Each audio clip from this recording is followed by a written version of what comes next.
Comment और AK Singh और आज फिर हम अपने BILIS 01 को देखेंगे। यानी BILIS की तैयारी में हम पहले से अपनी किताब को देख रहे हैं, यानी BILIS 01 को देख रहे हैं। और BILIS 01 यानी पुस्तकालय एवं सूचना समाज को कंप्लीट करते जा रहे हैं। आज हमारा चैप्टर है यानी कि यूनिट नंबर 3 का लेसन नंबर 9 देखेंगे। कल हमने 8 चैप्टर तक कंप्लीट कर लिए हैं और उसके क्वेश्चन आंसर्स भी आपको कंप्लीट करा दिए गए हैं।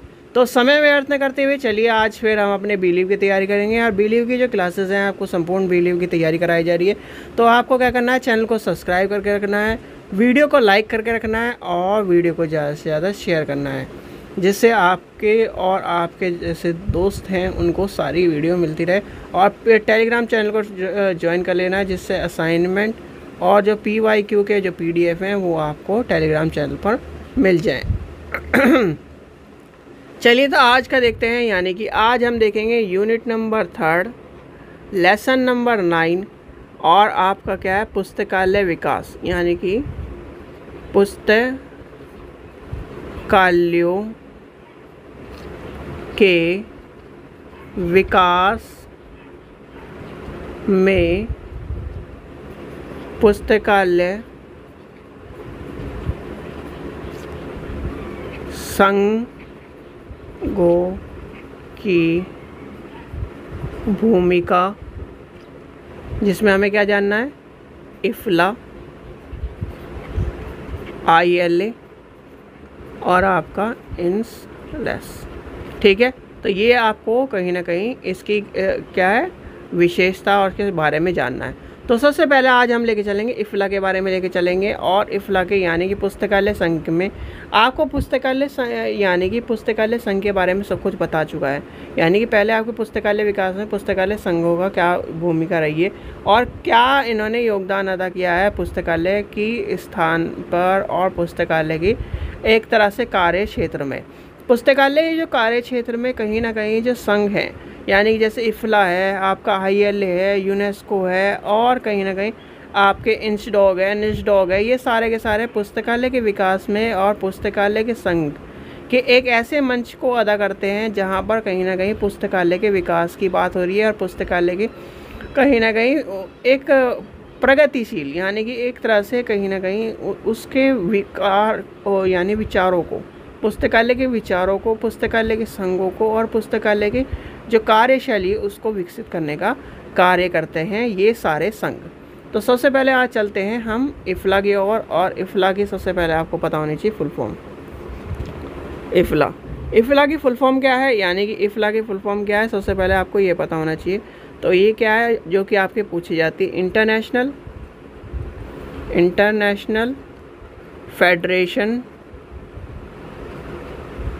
Federation of library association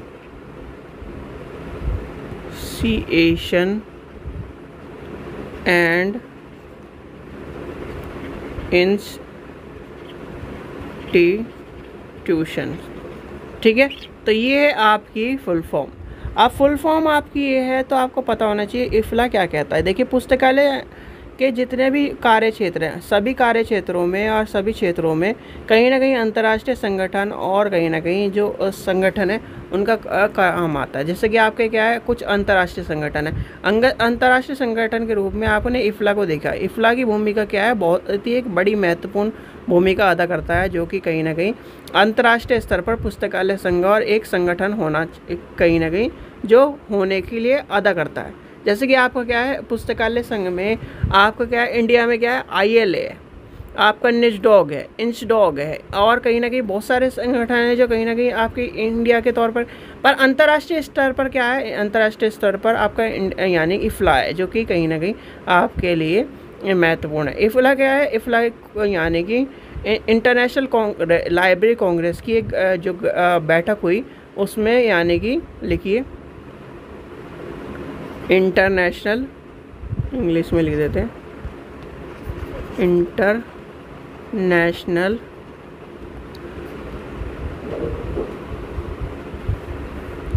library Congress की बैठक हुई, यानी कि एक बैठक हुई। और बैठक कब हुई, और बैठक हुई का ब्रुसेल्स में 1910 में हुई। किस में हुई? 1910 में संपन्न हुई, जिसमें क्या है, पुस्तकालय संगठन का अंतर्राष्ट्रीय संघ बनाने पर जोर दिया गया। क्या करा गया? 1910 में अंतर्राष्ट्रीय। और 1910 से ही आपकी कौन सी घटना है? बड़ोदरा लाइब्रेरी। याद रखना, बड़ोदरा लाइब्रेरी की भी 1910 से ही आपकी घटना है। फिर क्या हुआ? 1916 यानी कि आपके 1926 में, यानी 1926 में international conference of library and book lovers का आयोजन किया गया। किसका करा गया? 1926 में इंटरनेशनल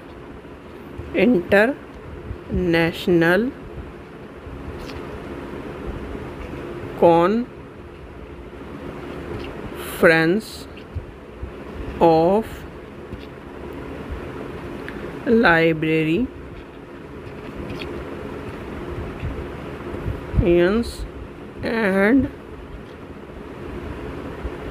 एंड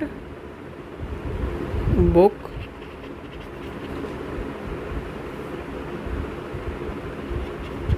लवर्स का आयोजन किया गया। और कहीं ना कहीं इसका जो एक तरह से इसके अध्यक्ष पूछे जाते हैं, तो आपके अध्यक्ष का पता होना चाहिए। गलबल हेनराइटर, जो क्या थे? संगठन के अध्यक्ष थे। कौन थे? आपके अध्यक्ष थे।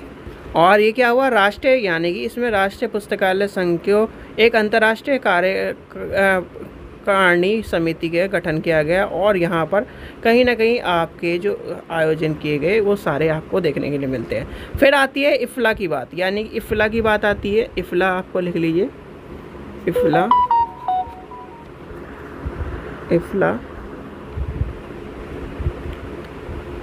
लिखिए।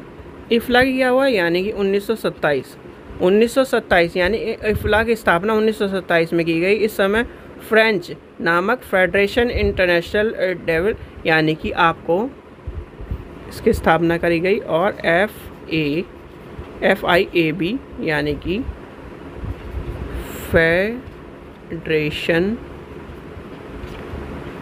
इंटरनेशनल डेवो बिब्लियोग्राफी थी, जो कि यानी कि जो बाद में क्या है, इफ्ला का रूप परिवर्तन ले लिया। अगर आपसे पूछे कि पहले किस नाम से जाना जाता, तो पहले आपको पता नहीं, फेडरेशन इंटरनेशनल डेवो क्या है, बिब्लियोग्राफी। और ये क्या है, इसका नाम क्या हुआ, यानी कि बाद में क्या हो गया, इफ्ला हो गया। और इससे क्या है, 1928 में एक तरह से कहीं ना कहीं बैठक हुई और कहीं ना कहीं इसका संविधान स्वीकार करा गया। और यानी कि संविधान स्वीकार करा गया 1964 में। इसे संविधान में फेरबदल कर वर्तमान इसका क्या हुआ, मुख्यालय कहाँ है? मुख्यालय आपसे पूछा जाता है, हैंग में है, यानी कि द हैंग, जहाँ पर इंटरनेशनल कोर्ट भी है आपका, यानी इंटरनेशनल कोर्ट भी है वहाँ पर है, यानी कि हैंग में है। ठीक है, हैंग में आपका पूछा जाता है। और ये क्वेश्चन कई बार पूछा गया है कि आपका इफ्ला कहाँ पर है, यानी कि आपके जो लाइब्रेरी के एग्ज़ाम आते हैं, तो लाइब्रेरी के एग्ज़ाम में इफ्ला का पूछा जाता है, इफ्ला की फुल फॉर्म और इफ्ला कहाँ पर, इफ्ला बना कब, यानी कि ये आपसे पूछा जाता है। इफ्ला कब, यानी कि है कहाँ पर, ये पूछा जाता है। तो आपको पता होना चाहिए, तो इसका आपको पता होना चाहिए। अब आते हैं इसके उद्देश्य पर। क्या है उद्देश्य, जानने हैं हमें उद्देश्य। आप किसी भी चीज़ के लाइब्रेरी के उद्देश्य, मैंने आपको बताया था कि उद्देश्य में क्या लिखना है। ठीक है, आपको यानी कि ये सब चीज़ें पता लगी कहाँ पर, यानी इफ्ला का क्या है उद्देश्य था और कहाँ पर आया। यानी कि इफ्ला क्या है, पुस्तकालय संघ के रूप में काम कर रहा है। और कहीं ना कहीं ये क्या है, एक ऐसा संस्थागत संघ है जिसका पंजीकरण नीदरलैंड, यानी कि नीदरलैंड में किया गया था। याद कर लेना, नीदरलैंड में किया गया था। है कहाँ पर मुख्यालय, हैंग में है। ठीक है, अब इसके उद्देश्य क्या है? उद्देश्य ये है कि पुस्तकालय एवं सूचना सेवा यानी कार्यकारी क्षेत्र में विकास और अंतर्राष्ट्रीय ज्ञान में कहीं ना कहीं अपना सहयोग करना, और क्या है, प्रोत्साहन करना, यानी कि प्रोत्साहित करना। दूसरा क्या है, विकास करना। तीसरा क्या है, कर्मचारी यानी जो कहीं ना कहीं एक तरह से कर्मचारी है, और सतत शिक्षा को प्रोत्साहन करना। अंतर्राष्ट्रीय क्षेत्र में यानी कि अंतर्राष्ट्रीय क्षेत्र में और अभिरुचियों के संबंध में विषयों को कहीं ना कहीं, ग्रंथालय को कहीं ना कहीं विज्ञान और लाइब्रेरीशिप के लिए इसका सहयोग प्रदान करना। पुस्तकालय के कार्य एक तरह से गतिविधियों को कहीं ना कहीं उसे कहीं ना कहीं सम्मान देना। तो ये सारे चीज़ें आपके क्या है, इसका उद्देश्य है। यानी कि एक तरह से क्या है, सीधे सीधे 2 पॉइंट याद कर लो, हर जगह काम आएंगे। कोई सा भी आपका संघ हो, कोई सा भी चीज़ें हो, कि पुस्तकालय के क्षेत्र में विकास, पुस्तकालय के क्षेत्र में विकास, और कहीं ना कहीं पुस्तकालय के ज्ञान का विकास करने के काम आते हैं। ठीक है, अब यानी कि इतना आप समझ गए, उद्देश्य समझ गए। अब कहीं ना कहीं आपको इसकी रूपरेखा भी समझनी पड़ेगी, यानी कि स्वरूप, इफ्ला का संगठनात्मक स्वरूप समझिए।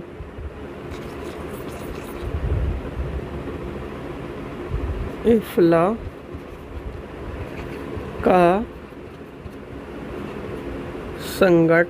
संगठनात्मक स्वरूप। अब संगठनात्मक स्वरूप के बारे में जब आपसे बात कही जाएंगी, तो कहीं ना कहीं देखिए, इसके अनुसार 2 इकाइयों में जो, यानी 2 इकाई और 2 गठनों में करा गया है, यानी कि इकाइयों को बांटा गया है। 2 इकाई किस में बांटा गया, 2 इकाई में बांटा गया है, जिसमें क्या है, विभाग तथा सेक्शन, यानी कि डिवीज़न तथा सेक्शन के रूप में, यानी कि डिवीज़न और सेक्शन के रूप में है। फिर क्या आ जाता है, राउंड टेबल और अंतर्राष्ट्रीय कार्यक्रम, यानी कि राउंड टेबल एवं अंतर्राष्ट्रीय कार्यक्रम तथा कार्यक्रम, यानी कि इंटरनेशनल ऑफिस एंड प्रोग्राम्स के बात आती है। फिर आपकी आ जाती है, अपने उद्देश्य को पूर्ति के लिए इफ्ला क्या करता है, अन्य अंतर्राष्ट्रीय और अराजक, यानी कि NGO के साथ मिलकर सहयोग से कार्य को काम में लेता है। जैसे कि आपका है FID। FID की फुल फॉर्म क्या है, FID की फुल फॉर्म याद रख लेना। FID की फुल फॉर्म F से नहीं शुरू होती, पहले शुरू होती थी, F से नहीं होती। और FID की फुल फॉर्म कोई कमेंट सेक्शन में बताए, FID की फुल फॉर्म सबसे ज़्यादा पूछी जाती है।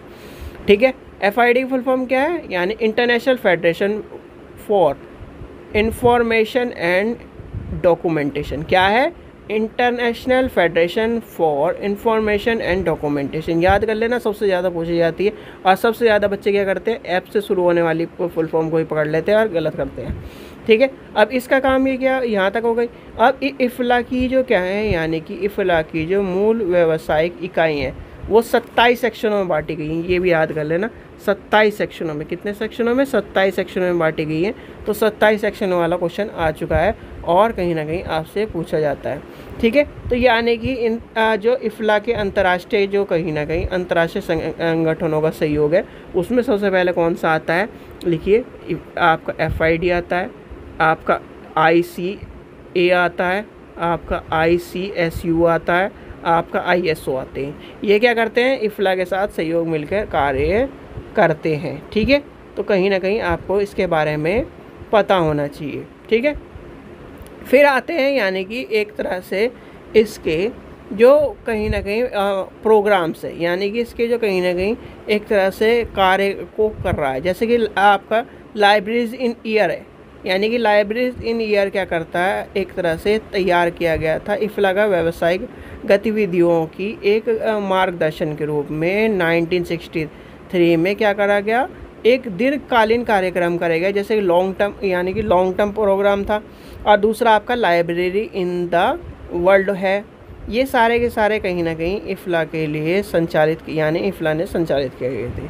ठीक है, इफ्ला के संचालित किए गए थे, जो मुख्यतः आपसे पूछे नहीं जाते। यानी कि ये वाला क्वेश्चन आपसे पूछा नहीं जाता, पूछा क्या जाता है, इफ्ला के मुख्य सार्वभौमिक कार्यक्रम। ये क्वेश्चन इंपॉर्टेंट है, इस चीज़ को लिख लीजिए। और जो भी स्टूडेंट UGC नेट के प्रीवियस ईयर लेना चाहते हैं, मात्र 100 रुपये में हमारे चैनल से ले सकते हैं, लिंक डिस्क्रिप्शन में आपको मिल जाएगा। ठीक है, अब आता है इफ्ला के प्रमुख सार्वभौमिक भौमिक कार्यक्रम। अब सार्वभौमिक कार्यक्रम में कौन कौन सा आ जाता है? सबसे पहला आ जाता है यूबीसी। यूबीसी क्या है? Universal bibliographic control. अब यूनिवर्सल बिब्लियोग्राफिक कंट्रोल में आपका कहीं ना कहीं इफ्ला ने एक क्या है मुख्य उद्देश्य की नीति के रूप में सार्वभौमिक कहीं ना कहीं बिब्लियोग्राफी को यानी कि आपके इस कार्यक्रम को बिब्लियोग्राफी नियंत्रण को रखा। और ये का कार्यक्रम कब हुआ? 1971 में प्रारंभ हुआ। कब हुआ था? 1971 में प्रारंभ किया गया। अब 1971 में प्रारंभ किया गया। इसका सफलता के लिए इफ्ला ने यूनेस्को के साथ कार्य यानी एक तरह से जोड़कर कार्य करा गया। किसके साथ? इफ्ला ने मिलकर किसके करा? यूनेस्को के साथ। और यूनेस्को की फुल फॉर्म क्या है? United nation. बताइए, यूनाइटेड नेशन। आगे बताइए, इसकी फुल फॉर्म आपसे पूछी जाती है। यूनेस्को की फुल फॉर्म आपसे पूछी जाती है। लाइब्रेरी के छात्रों याद कर लो ये सारे की सारी फुल फॉर्म। जैसे ही आप क्या करोगे, बिलीव कंप्लीट करोगे, आपके पास जब पेपर होगा लाइब्रेरी का, तब आप देखोगे कि इसमें ये भी फुल फॉर्म पूछी जा रही है, ये फुल फॉर्म पूछी जा रही। अगर अभी आप याद कर लोगे तो कहीं ना कहीं आपको थोड़ा सा हेल्प मिल जाएगी आगे। ठीक है, तो मिलके क्या करा गया? उन्होंने कार्यक्रम करा गया। और कहीं ना कहीं बिब्लियोग्राफिक कंट्रोल की बात आती है, जैसे कि आपका स्टैंडर्ड बिब्लियोग्राफिक डिस्क्रिप्शन है। ये सारी चीज़ें आपको पता होनी चाहिए। अब यूबीसी यानी यूबीसी के बारे में आपको इतनी सारी बातें पता लगी।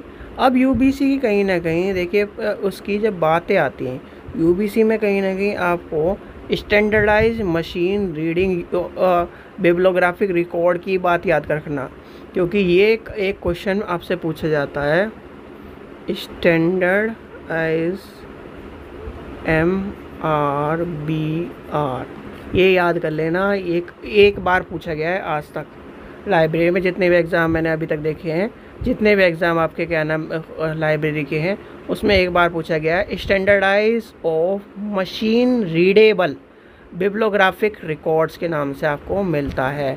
ठीक है, तो ये क्या करता है, यानी कि इसमें क्या काम था? कहीं ना कहीं इफ्ला और यूनेस्को ने मिलकर जो काम करे गए थे उसके अंतर्गत आपको देखने के लिए मिलते हैं। यानी कि अंतर्राष्ट्रीय मानक ग्रंथालय वितरण के रूप में आपको जो चीज़ें थी और विशेष शीर्षक की मानकीकरण की बात, यानी standardise for the standardise of form of headings की बात जब आती है तब आपका ये कार्यक्रम मिलता है। ठीक है, अब आगे चलते हैं। यानी कि अब आपके आ जाता है अंतर्राष्ट्रीय, यानी कि अंतर्राष्ट्रीय मार्क प्रोग्राम एंड इफ्ला रोल्स। यानी कि मार्क प्रोग्राम की बात आती है तो मार्क प्रोग्राम में जो आपकी बात आती है, पहली बात आपको पता होनी चाहिए मार्क की फुल फॉर्म क्या है। इसकी फुल फॉर्म MARC। बताइए, कमेंट सेक्शन में बताइए। और ये फुल फॉर्म भी सबसे ज़्यादा पूछी जाती है। जो फुल फॉर्म पूछी जाती है वो मैंने आपको बता दी है। देखिए, अंतर्राष्ट्रीय जो मार्क कार्यक्रम की जो उपयोगिता है, संचालन का महत्वपूर्ण उपयोग था मान्यता हेतु इफ्ला के कार्यक्रम परिषद में। इसका कहीं ना कहीं प्रोत्साहन करने का उद्देश्य एक तरह से मैनेजमेंट कमेटी की स्थापना करना था। और 1970 यानी कि 1979 में इसकी स्थापना करी गई थी। इंटरनेशनल मार्क प्रोग्राम को संचालित के दायित्व इफ्ला को स्वीकार, यानी कि इफ्ला ने स्वीकार करा था और इसे कार्यक्रमों को कहीं ना कहीं एक तरह से स्थापित करने की बात करी गई थी। ठीक है, तो ये सब चीज़ें आपको पता होनी चाहिए। ये क्वेश्चन आपके पूछे जाते हैं। ठीक है, अब आता है भारत के बारे में। जब हम इतनी सारी चीज़ें लेके चल रहे हैं तो भारत के बारे में पता होना चाहिए आपको। तो आप लिखिए, नेक्स्ट हेडिंग लिखिए, भारत में इफ्ला के सम्मेलन तथा इसके कार्य। जितनी चीज़ें आपको बताई जा रही हैं खासकर उतनी ही चीज़ें याद कर लो और उन्हें आराम से लिखो। आपका एग्ज़ाम में अगर 20 नंबर का क्वेश्चन है तो 20 नंबर में से 18 मिलेंगे ही मिलेंगे, 17 मिलेंगे ही मिलेंगे। क्योंकि अगर आप उस तरह से लिखोगे जिस तरह से आपको बताया जाए, आप पढ़ने को तो आपके पास पूरी किताब है, आप पूरी किताब पढ़ सकते हो, मेरी ज़रूरत नहीं है आपको। पर कहीं ना कहीं जो आपको बताया जा रहा है वो बिल्कुल छांट के बिल्कुल अप्रोप्रिएट बताया जा रहा है, जो जिससे आप क्या कर सको, चीज़ों को लेके चल सको। ठीक है, अब आते हैं यानी कि भारत में क्या कार्यक्रम हुए। देखिए, भारत के कहीं ना कहीं आपको पता होना चाहिए, भारत में जो इफ़ला का एक तरह से लिखिए, इफ़ला का 58वां कॉन्फ्रेंस जो हुई थी वो कब हुई थी? भारत में नई दिल्ली में सितंबर 1992 को हुई थी, संपन्न हुई। इसका मुख्य विचार परामर्श चर्चा की गई थी। इसमें विषय पुस्तकालय एवं सूची नीतिगत दृष्टिकोण था। क्या था? लाइब्रेरी इंफॉर्मेशन और पॉलिसी के बारे में करा गया था। और इसके अंतर्गत कहीं ना कहीं चीज़ों को लेकर और कहीं ना कहीं यूरोपीय समुदाय के पुस्तकालय दक्षिण एशिया संकलन, यानी कि आपके जो साउथ, देखिए south Asian coalition in libraries of the European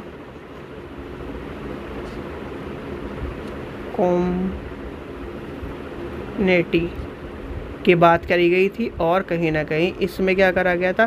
cataloguing end user need की बात करी गई। यहाँ पर क्या आते हैं, यानी कि संसदीय पुस्तकालय, सार्वजनिक पुस्तकालय, पुस्तकालय सेवा, लोगों पिछड़े वर्ग के लिए पुस्तकालय, विकासशील देशों में राष्ट्रीय पुस्तकालय, भारतीय पुस्तकालय का इतिहास और पुस्तकालय इतिहास, सूचना प्रौद्योगिकी, आपको मानचित्र वाले पुस्तकालय, भारतीय मानचित्र वाले पुस्तकालय, और ये सारे के सारे आपको कहीं ना कहीं पुस्तकालय एवं सूचना, यानी कि पुस्तकालय सूचना विज्ञान एवं शिक्षण के रूप में आपको देखने के लिए मिले। यानी कि ये सारी चीज़ें क्या है? विचार विमर्श किया गया और विचार विमर्श करके इफ़ला ने कहीं ना कहीं निरंतर अंतर्राष्ट्रीय सम्मेलन आयोजित कर रहे थे।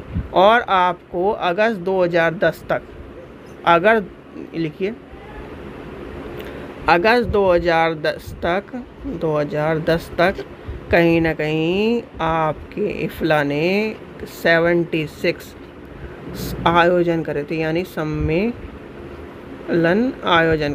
सम्मेलन आयोजित हो चुके हैं। ठीक है, तो ये आपको पता होना चाहिए। देखिए मेनली इसमें क्या पूछा जाता है, इतनी हेडेक मत लेना।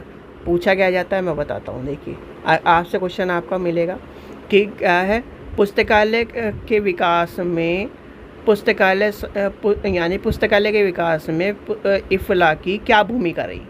ठीक है, इफ़ला की भूमिका के बारे में आपको थोड़ा सा पहले इफ़ला के बारे में बता देना है, फिर उसके उद्देश्य के बारे में बता देना है, फिर उसकी क्या भूमिका रही, ये सारी चीज़ें जो अभी लिखवाई हैं ये बता देना है। ये सारा आपका इस तरह क्वेश्चन आएगा और मैक्सिमम आपका ये और में मिलता है। जो आपको क्वेश्चन मैंने बताया mainly 5 laws of library science लिख लो, आना ही आना है।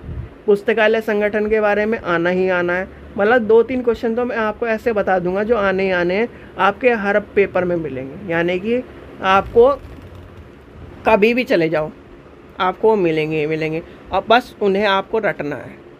ठीक है, रटना क्या, आपको याद करा दिए जाएंगे। यानी कि आंसर, अगर जो बच्चा क्या कर रहा है, आंसर भी लिख के देख रहा है, प्रैक्टिस भी कर रहा है, थोड़ा सा याद भी कर रहा है, थोड़ा सा बस इसे देख लो।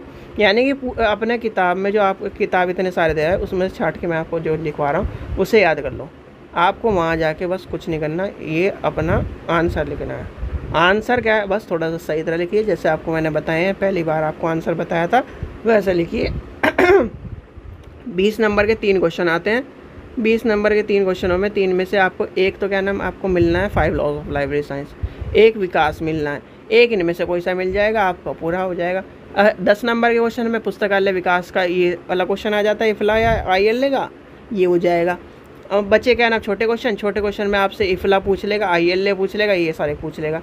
तो ये सारे क्वेश्चन जब आपको प्रीवियस ईयर के क्वेश्चन पेपर कराऊंगा तब सारे के सारे आपको डाउट क्लियर हो जाएगा, सारी चीज़ें आपको दिख जाएंगी। तो इस चीज़ का आप टेंशन मत लो।